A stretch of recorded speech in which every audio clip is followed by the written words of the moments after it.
What is good, guys? It's Ray J back with another video. And in this one, I want to break down what's going on with Tesla, SPY, Nvidia, the QQQ, and a couple of other tickers. And break down what's happening with the economic calendar thus far, what's going on with earnings that just came out, and what the news is saying about Tesla. So we have some very, very interesting news.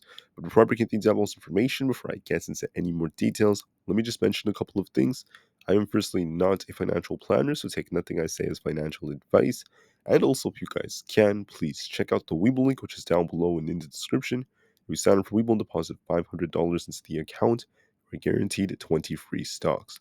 If you deposit $25,000 or more, you're guaranteed 75 free stocks, and the offer ends very, very soon. It ends tomorrow, so check it out before they run out. Anyways, looking at Tesla, I just want to mention that Tesla's showing some life right here, trying to curl and starting to push up towards this resistance. So we're going to be watching a big test today. Can Tesla break this resistance where this left shoulder was for the head and shoulders, and then start actually invalidating this and start pushing up higher? Or will Tesla reject there, and will we see this end up playing out? I'll give you guys the perspectives, the possibilities a little bit later into this video. But first, let's talk about the data and things like that. So the GDP numbers were aligned with expectations. The growth rate was 3.2%. We were expecting 3.3%. So that's fine thus far. The GDP price index was a little bit hotter than expected at 1.7%, showing prices maybe a little bit high, but not by that much. That we were expecting like 1.5%, so it's not that bad. The goods trade balance was like a loss of about $90 billion. That's like what the difference was, a little bit lower than expected. And besides that, everything was pretty close except for wholesale inventories.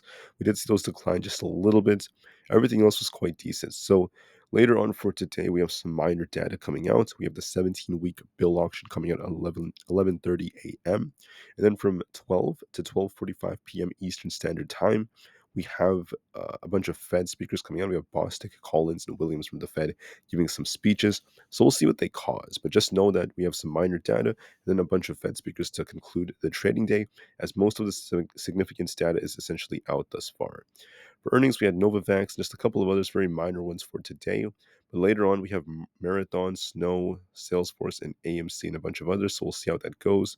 Just want to say that Novavax ended up missing on its earnings. They did have decent guidance, but it wasn't really strong enough for this thing to bounce. The loss per share was $1.44. Revenue was up about $291 million, which is lower than expected.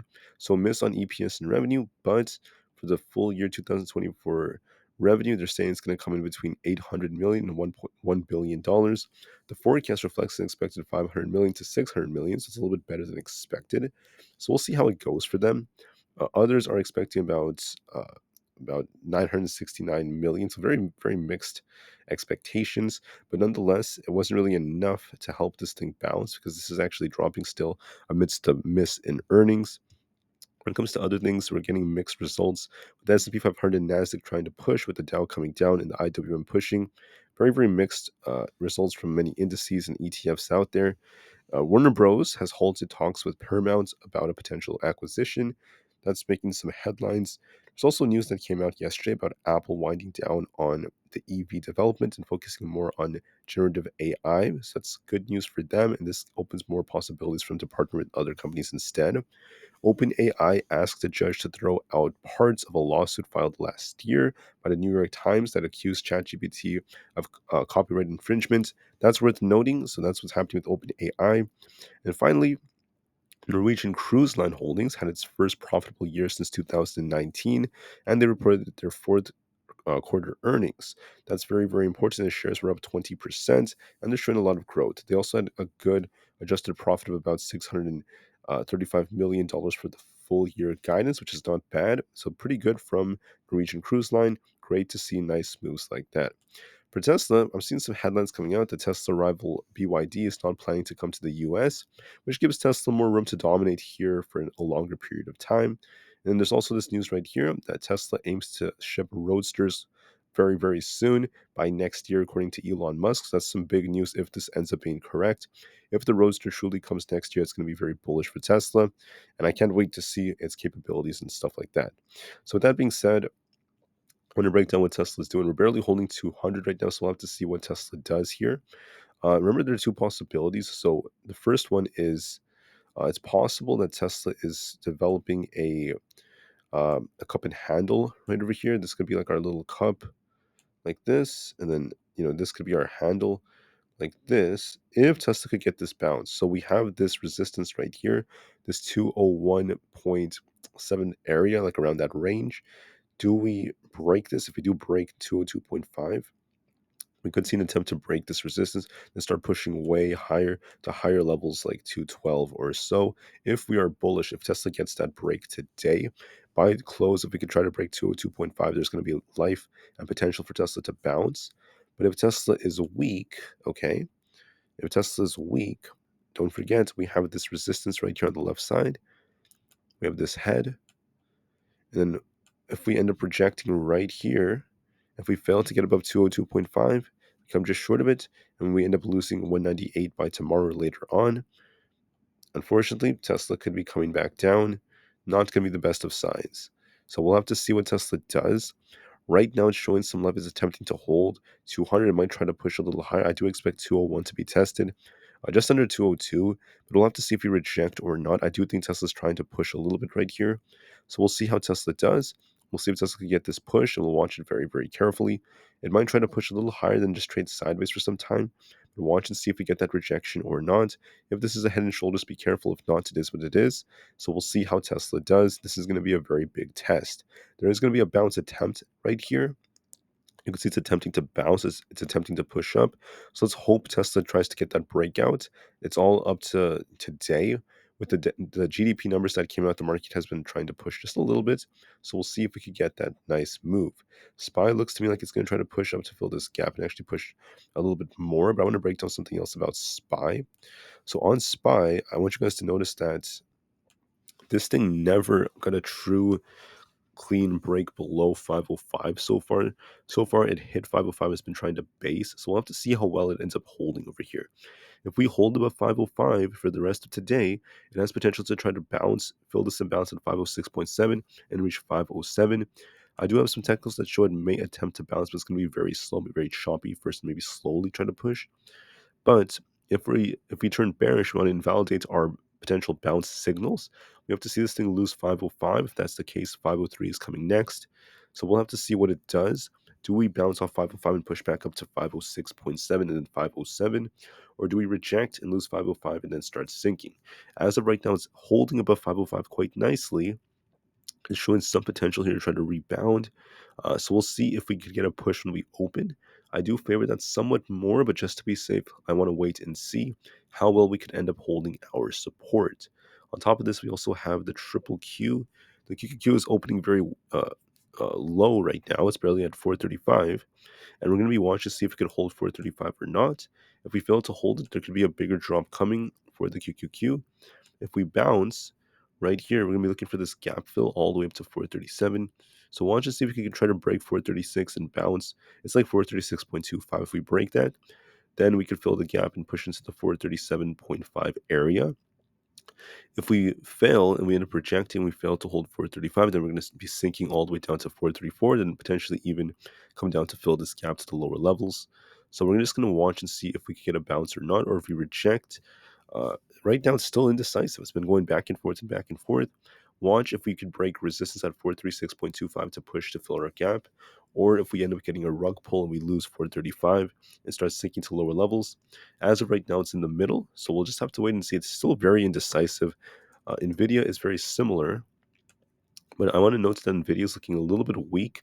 Watch 776 is support, and then below that we have 771. And then we also have 765 below that. For resistance, make sure you watch 782, 790, and 800.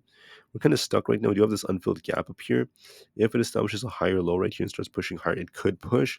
Otherwise, it's just going to be stuck, at least for the time being. So we'll just have to see what it does. It's very sideways right now. It could attempt to bounce. I'm going to watch and see if we can try to bounce. And then we'll see how this affects the market moving forward. But I do want to note NVIDIA is showing some weakness. It's been on this downtrend. So we'll see if we can try to rebound a little bit and try to get some kind of breakout. I want to note that we have this like resistance right here on NVIDIA, kind of like this. So we'll see if NVIDIA could try to break above this yellow trend line. If we do break above this, I could see it attempt to push.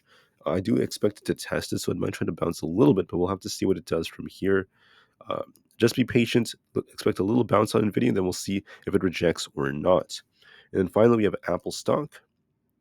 Apple, in my opinion, is looking kind of pretty good, if anything, but I just want to note that for this to be a confirmed trend reversal, we have to see Apple establish a higher low. Watch support at 182, 181.36, then 180. Watch resistance at 182.5, 183.5, 184.25, and then 185. For Apple to turn bullish, I have to see it do this, come back down and start breaking out like this. That's going to be bullish. If we're bearish on Apple, Apple has to continue to do what it's doing.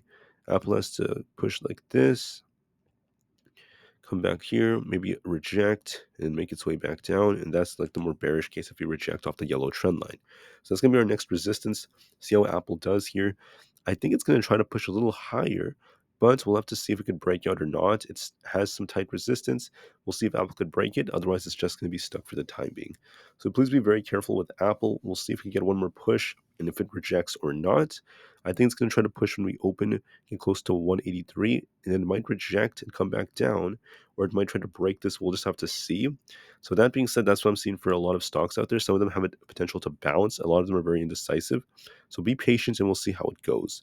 Supermicro has broken its key support. Make sure you watch support right now around this 814 area, not to mention 800, and see if we bounce off any of those levels. If we lose 800, we turn even more bearish. I'd be expecting 750. So just be careful with that. Russell 2000 is down just a little bit. We'll see if we can get a bounce or not from here. It might actually drop a little more to 201.5, and then it could bounce from there. So a little bit more downside is possible. The VIX is actually starting to turn a little green, but it's still on a downtrend, so we'll have to see if we get a bounce or not, if we break above 14 or not. We have a gap on both sides, so I'd rather just be patient on this one. And Coinbase is still pumping thanks to more SEC regulations. Going to be looking for a break of 210. We have 215, 220 coming up as resistance. It's still on a nice uptrend. And with that being said, I mean, Amazon still looking kind of weak as we predicted. Watch 171.8. If we lose that, a bigger drop is coming. We also have this gap below at 170. So there's a potential play there. And then for Meta, we have something similar. Watch 482. If we lose that, we have a gap to fill at 474. So watch those levels. Do what you have to do, guys. I'll see you guys very soon on the next one. For Tesla, let's see if this thing can try to hold above 200 and try to get that breakout. Let's see if Tesla achieves it. If it fails, there's a head and shoulders. If it succeeds, a cup and handle could be forming. Let's hope Tesla ends up trying to break out. So watch these levels on Tesla. Let's see what ends up panning out. Will it be the head and shoulders over here, or will it be the cup and handle? And we'll see how it goes. Watch your levels, guys. Do what you have to do. With that being said, I will see you guys very soon on the next one. Thank you so much for listening. I appreciate everyone, and peace out.